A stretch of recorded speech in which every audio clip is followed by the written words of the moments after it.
Hola, ¿qué tal? ¿Cómo les va? Muy buenas noches. Aquí estamos una vez más abriendo el consultorio de tesis de salud. Hoy tenemos un programa con muchísima información. Te vamos a estar contando importantes novedades relacionadas con el uso del plasma de recuperados para el tratamiento del COVID-19. Atención. Y también vamos a estar ocupándonos de un tema del que se ha hablado y mucho en los últimos días, el de las adicciones. Todo eso y mucho más en este programa que no te podés perder y empieza de esta manera.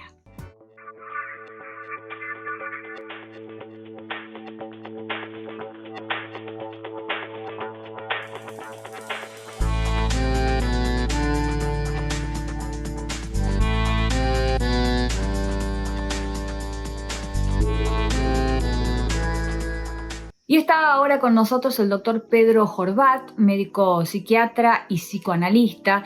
Lo convocamos para hablar de un tema realmente importante, el de las adicciones. Doctor, en primer lugar, ayúdenos a comprender, ¿qué es una adicción? La adicción es la necesidad irrefrenable, psíquica y física, de consumir una droga. ¿Por qué decimos irrefrenable?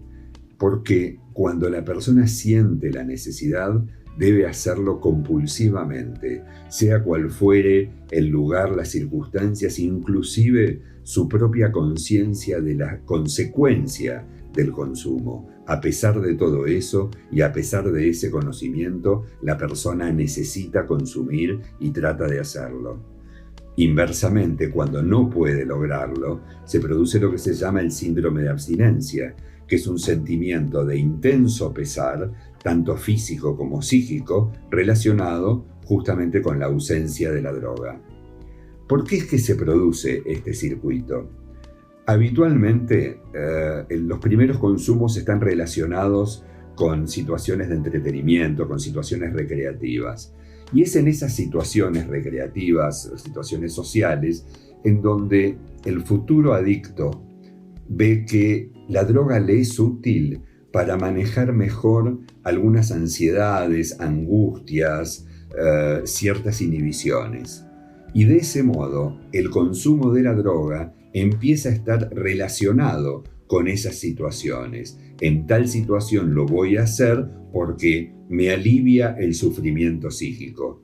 Y esto dispara también en el cerebro ciertos mecanismos que están relacionados con la obtención de placer. De este modo se produce, primero, la dependencia psíquica, porque la persona siente que puede manejar determinadas situaciones que en otras circunstancias le hubieran generado angustia o ansiedad, siente que puede obtener una ventaja transitoria, o al menos un alivio transitorio. Y por otro lado, se genera esta situación placentera también a nivel cerebral.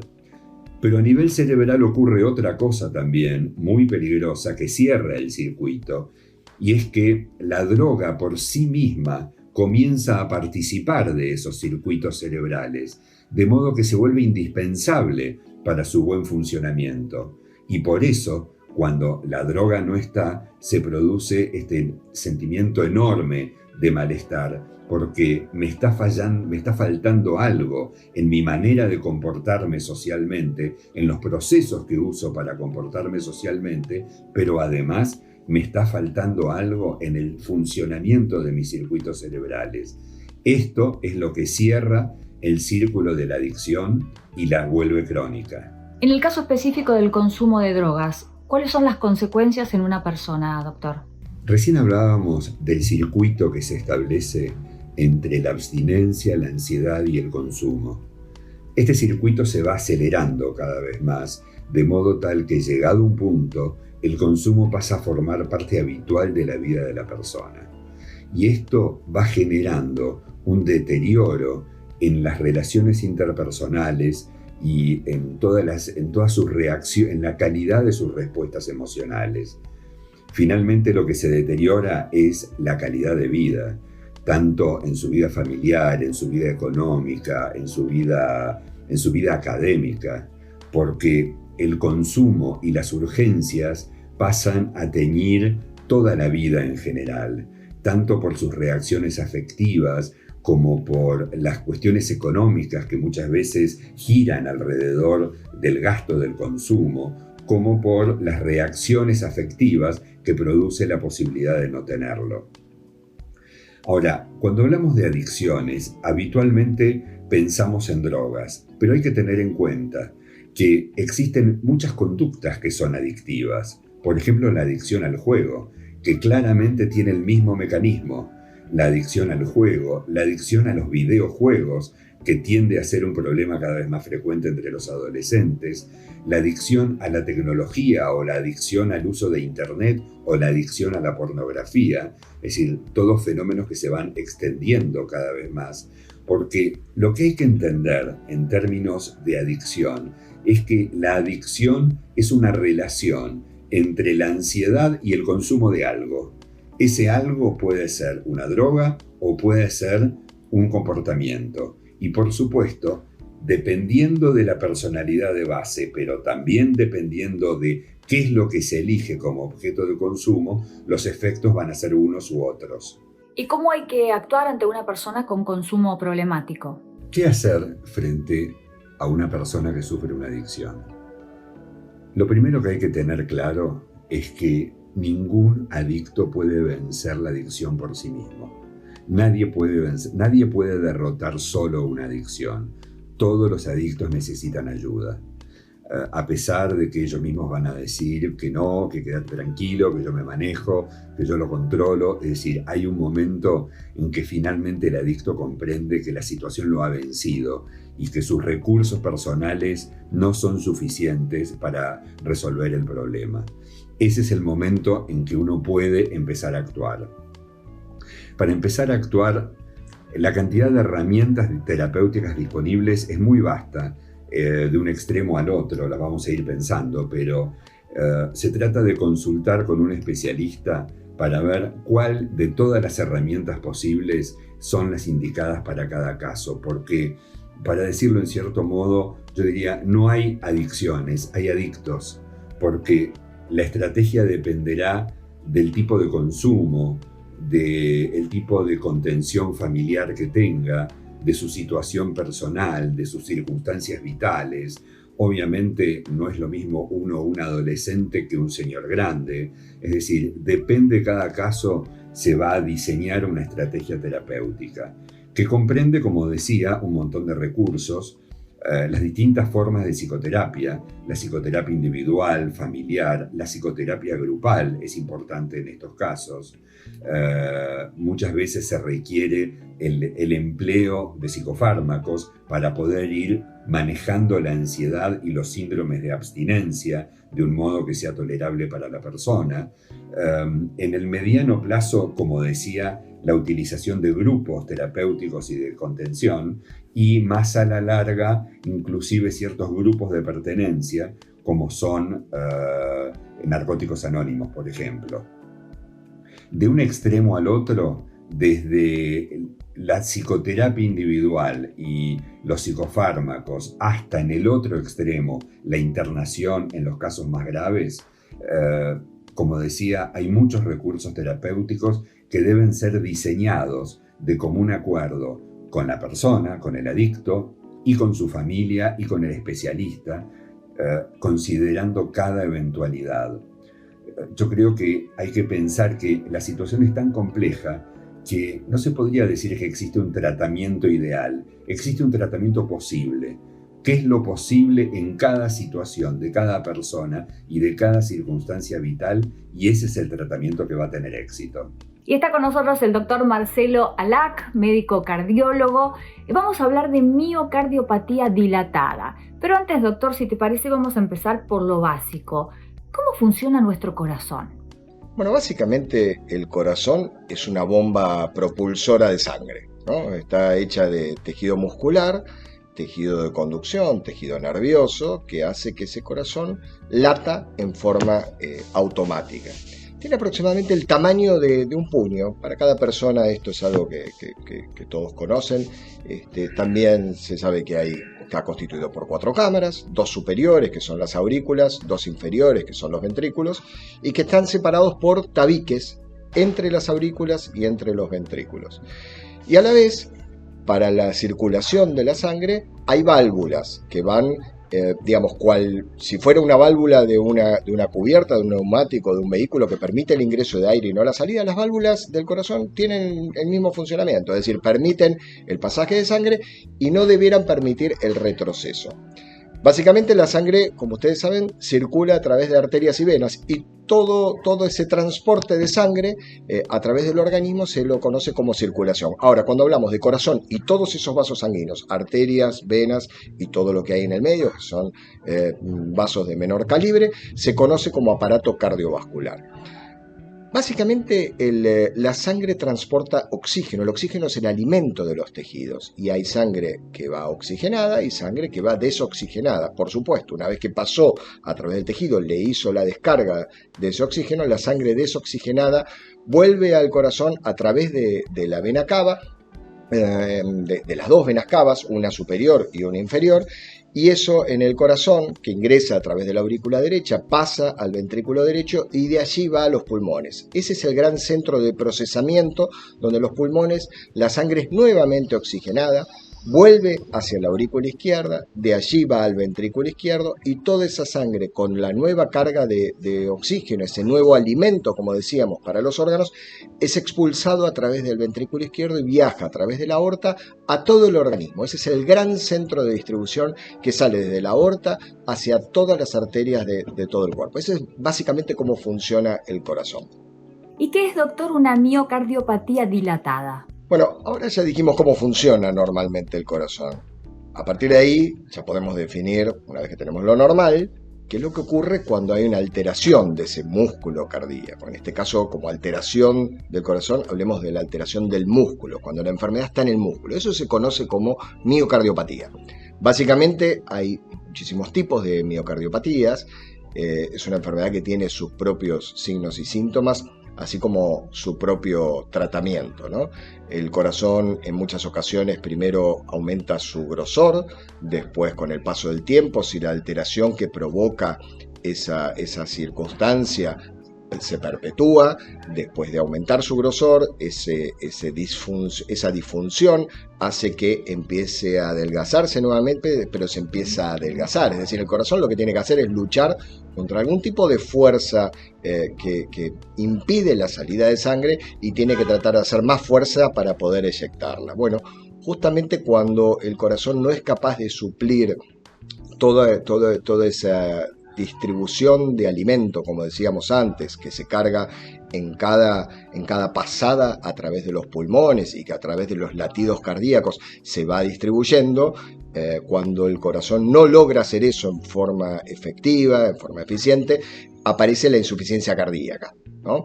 Y a partir de ahí, la enfermedad más común, la miocardiopatía más común es la miocardiopatía dilatada. En general se da en el rango etario entre los 20 y los 60 años. Afecta a todas las cavidades, tanto a las cavidades superiores como a las aurículas como a las inferiores, aunque en general comienza a partir del ventrículo izquierdo, ¿no? Empieza a dilatarse, como decía antes, a medida que cuando la enfermedad va progresando, primero se engrosa, después se empieza a adelgazar y se dilata. Muchas veces la dilatación es lo primario y continúa con la dilatación, y esto después de alguna manera se transmite a las otras cavidades del corazón y bueno, claramente el corazón no se contrae adecuadamente y empieza a debilitarse la distribución de esa sangre. Esto en muchas ocasiones puede traer problemas secundarios hacia las válvulas del corazón, puede provocar arritmias, es decir, la persona quizá su primer manifestación es una arritmia, pero que es secundaria a la miocardiopatía dilatada. Es decir, la dilatación puede traer muchísimos inconvenientes y hay muchísimas causas que pueden provocarlo. Yo diría que si nosotros las quisiéramos medianamente categorizar, la más importante es la causa isquémico-necrótica. ¿Qué significa este nombre que parece un poco complicado? Es cuando la alteración está en las arterias del corazón y lo que se produce son circunstancias, por ejemplo, que llevan a la angina de pecho, al dolor de pecho, a la pequeña tenía obstrucción parcial o total de la arteria, esto sería el infarto agudo del miocardio, es decir, circunstancias que hagan que el corazón, por déficit de oxígeno, empiece a dilatarse. También, hay miocardiopatías descritas, por ejemplo, la miocardiopatía diabética, la miocardiopatía alcohólica, la miocardiopatía periparto. Cuando no se encuentra ninguna causa, se habla de una miocardiopatía primaria, de origen miocardiopatía esencial, donde no tenemos la causa correctamente identificada. A partir de los 40 años, tus articulaciones se empiezan a desgastar. Elegí atacar solamente el dolor o atacar la causa que lo genera. Curflex te ayuda a restablecer la flexibilidad de tus articulaciones. Curflex, seguí haciendo lo que disfrutás. Somos farmacéuticos argentinos, profesionales de primera línea en esta emergencia sanitaria. Y estos son nuestros consejos. Si toses o estornudás, hacelo utilizando el pliegue del codo. Por favor, infórmate de fuentes oficiales y no te automediques. Cuando vayas a la farmacia, que sea solo por medicamentos esenciales. Y acordate siempre de estar, como mínimo, a 1,5 metros de tus pares. Lavate las manos con agua y jabón durante al menos 40 segundos, varias veces al día. Y si tenés hijos, mantenelos en casa. Si tenés síntomas compatibles con la enfermedad, como fiebre, tos y dificultad para respirar, no vayas a la guardia. Comunicate con el número que el Ministerio de Salud le designó a tu provincia. Si sos mayor de 60 años y o tenés alguna enfermedad, quédate en casa y envía a alguien por vos a la farmacia. Trabajamos para garantizar el acceso racional a tus medicamentos. Ayúdanos a cuidarte y cuidanos. Solo de nosotros depende el costo que tendrá esta pandemia. Por favor, quédate en casa. Quédate en casa. Quédate en casa. Quédate en casa. Quédate en casa. Quédate en casa. Quédate en casa. Quédate en casa. Quédate en casa. Quédate en casa.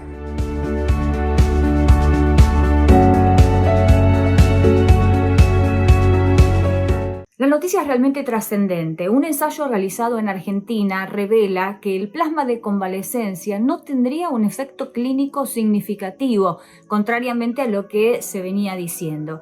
Está con nosotros el doctor Walter Belloso, especialista en farmacología clínica y también en infectología. Doctor, ¿qué es este proyecto Plasmar, este ensayo Plasmar?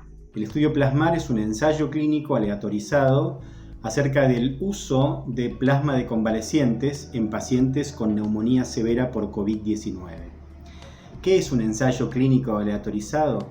Es un estudio de investigación en el que se compara la utilización, en este caso de plasma, contra un comparador, en este caso un placebo, y en el cual se van incorporando progresivamente pacientes que tienen esta condición, neumonía severa por COVID-19, y en donde el azar determina qué tipo de tratamiento reciben, si reciben plasma o si reciben placebo en este caso.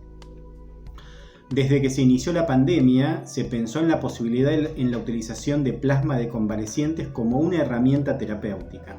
Pero rápidamente se estableció a partir de los medios que el plasma tenía alguna utilidad y que tenía un impacto directo en la mortalidad, con lo cual eso conspiraba en contra de la posibilidad de hacer un ensayo clínico en donde a los participantes, por cuestiones del azar, les pudiera tocar recibir plasma o recibir placebo. De hecho, se empezaron varios estudios de este tipo en el mundo para tratar de definir concretamente si el plasma tenía o no utilidad, y la gran mayoría de estos ensayos no se pudo completar directamente porque los participantes no querían dejar librado al azar esta posibilidad, habida cuenta que la noticia que se difundía era acerca de del posible beneficio del uso del plasma.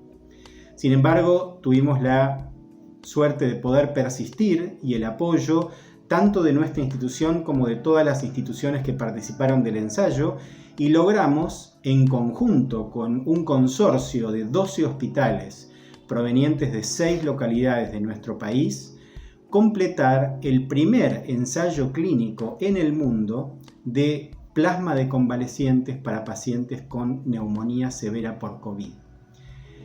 ¿Por qué nos focalizamos en este tipo de población? Por dos razones. Primero, porque los pacientes con neumonía severa son aquellos que más necesitan de algún tratamiento eficaz, porque son los que tienen más riesgo de progresar o de empeorar. Y en segundo lugar, porque los pacientes con neumonía severa eran la población sobre la que más había focalización acerca del uso casi indiscriminado del plasma de convalecientes. Por eso nos pareció muy importante analizar la utilidad o no del plasma en este contexto. ¿Cuáles fueron los resultados que obtuvieron? El estudio demostró que en pacientes que ya tienen neumonía severa, es decir, que están internados con requerimiento de oxígeno por COVID-19, el uso de plasma de convalecientes no ofrece un beneficio adicional por sobre el resto de las medidas que normalmente se utilizan para el tratamiento de este tipo de situaciones. Nosotros analizamos tanto la evolución clínica de los pacientes que estaban ingresados al hospital, es decir, cuántos de los pacientes se pudieron ir de alta a sus casas, tuvieron restitución completa de sus funciones físicas, cuántos debieron permanecer en el hospital, cuántos tuvieron requerimiento de oxígeno, cuántos tuvieron requerimiento de ventilación mecánica y cuántas personas fallecieron a causa de la neumonía por COVID-19.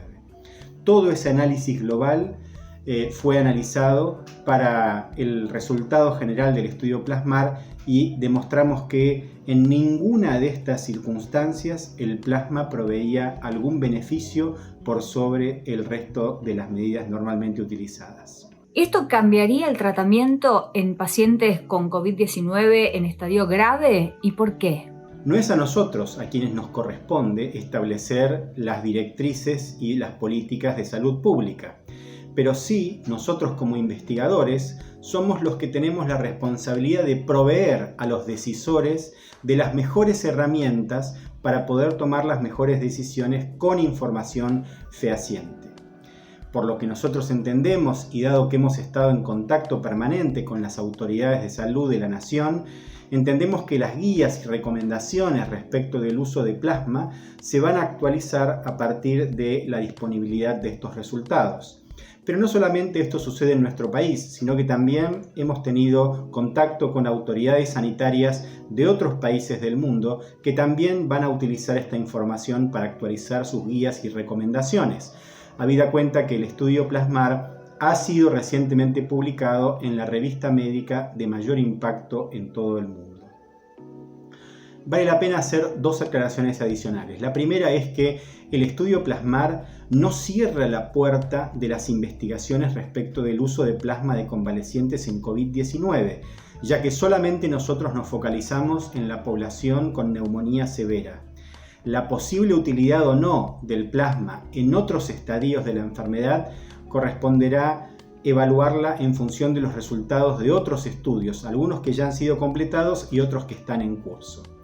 Y el último punto a comentar es que el estudio Plasmar dio un resultado negativo, es decir, no confirmó la hipótesis con la cual nosotros veníamos trabajando. Y es muy importante reconocer que en investigación y en ciencia en general, los resultados negativos tienen un impacto igual o incluso hasta a veces superior que los resultados positivos. Por supuesto que cuando uno hace investigación, desearía que el resultado de su investigación fuese siempre positivo. Sin embargo, los estudios de resultado negativo ayudan mucho, sobre todo en la toma de decisiones, dado que ayudan a focalizar el lugar en donde poner los recursos y a optimizar el uso de los mismos. Por eso, para contestar una pregunta, la mejor herramienta es la realización de un ensayo clínico, ya sea que éste dé un resultado a favor o en contra de la hipótesis. Lo peor que podemos pensar es tomar decisiones sin un fundamento adecuado o mantener la pregunta sin haberla podido responder. Y como siempre está con nosotros el doctor Norberto Furman, especialista en kinesiología y fisiatría, con todo lo que tenés que saber para cuidar mejor tu cuerpo.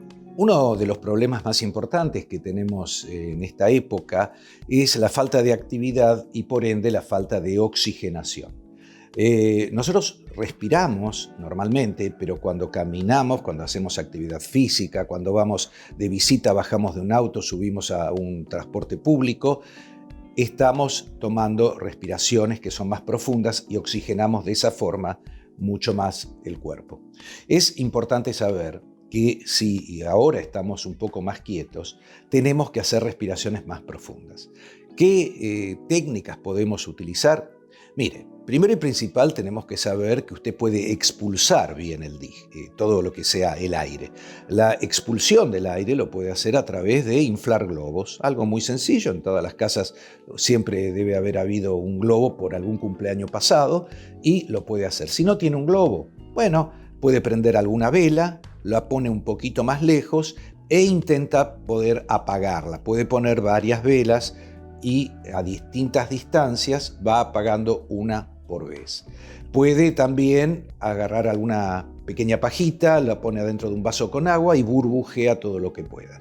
Estos son ejercicios para expulsar el aire. Para tomar aire, tiene que hacer inspiraciones profundas, llevar todo el aire que pueda y cuando ya no pueda más, un poquitito más. Hace la última inspiración más profunda.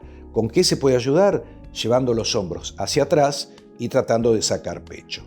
Esto es importante saber que cuando usted está quieto lo puede realizar mientras mira televisión, mientras lee algo, mientras está en la computadora.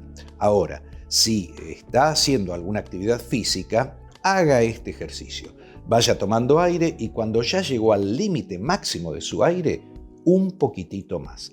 Lleve y ayude con los brazos y el pecho y sus pulmones y su oxigenación se lo va a agradecer. Y hasta aquí llegamos por hoy. Muchísimas gracias por estar allí del otro lado y te esperamos, por supuesto, en nuestra próxima cita aquí en el consultorio de Tesis de Salud. Hasta la próxima.